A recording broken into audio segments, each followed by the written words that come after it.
ሰላም ጤና ይስጥልን አድማጭ ተመልካቾቻችን ከቶፕ ኒውስ ኔትወርክ ዕለታዊ ዜናዎችን ይዘን ቀርበናል። በቅድሚያ ማርዕስቶቹን ኢትዮጵያ በዘንድሮ በጀት ዓመት 8 ወራት ከወጪ ንግድ $6.76 ቢሊዮን ገቢ ማግኘቷ ተነገረ።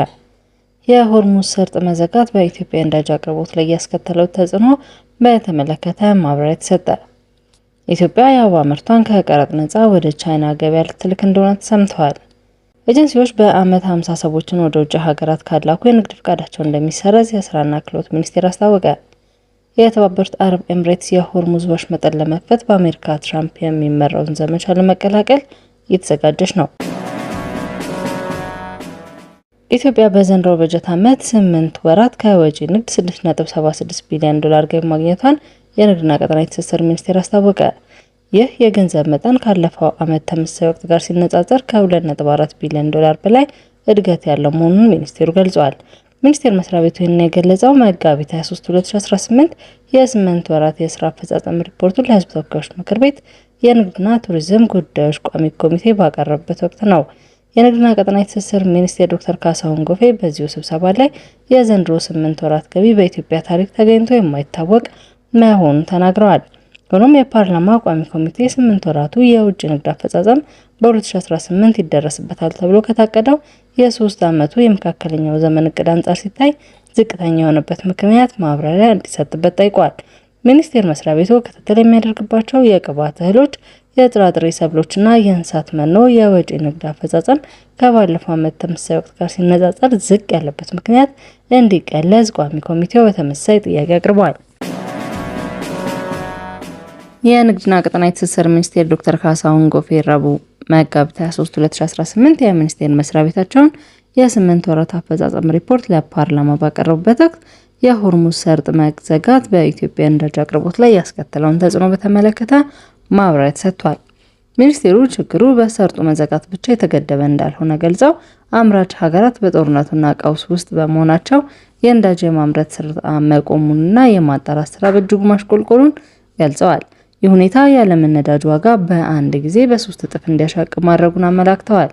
በመካከለኛው ምስራቅ ባለው ጦርነት ሳቢያ ኢትዮጵያ መደበኛ ግዢ ስርዓት ወደ ሀገር ውስጥ ልታስገባ በነበረው 180,000 ሜትሪክ ቶን ነዳጅ የማስተላለፍ ሂደት መስተጓጉል እንደገጠመው ዶክተር ካሳሁን ተናግረዋል።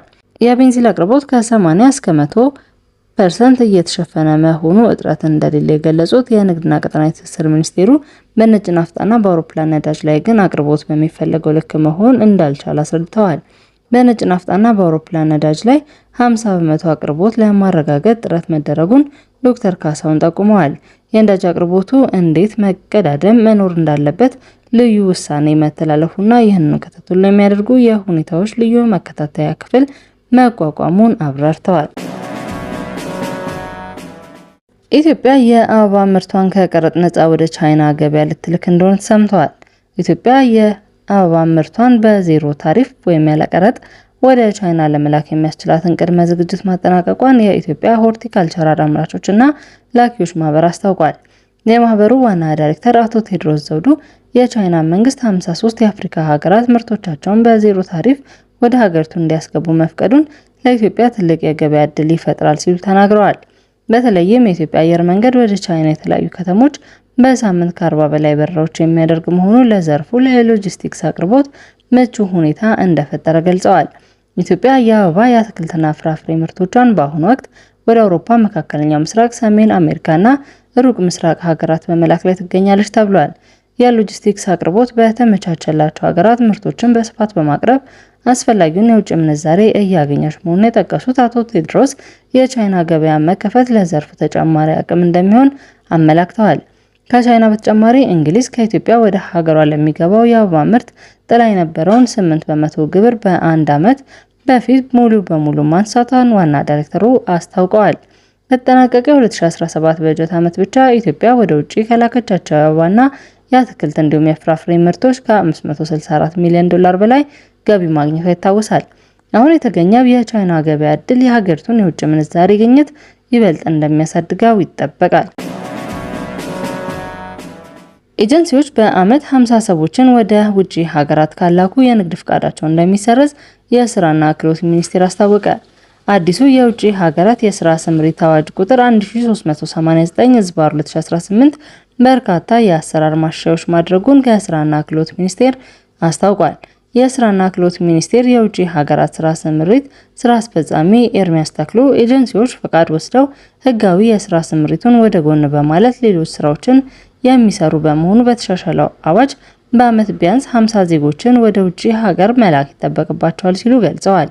እንዲሁም ኤጀንሲው ፈቃድ አውጥቶ በ3 ወር ጊዜ ውስጥ አንድም ሰራተኛ ወደ ስራ ካላሰማራ የጽሁፍ ማስጠንቀቂያ የሚሰጠው እንደሆነ ገልጸዋል።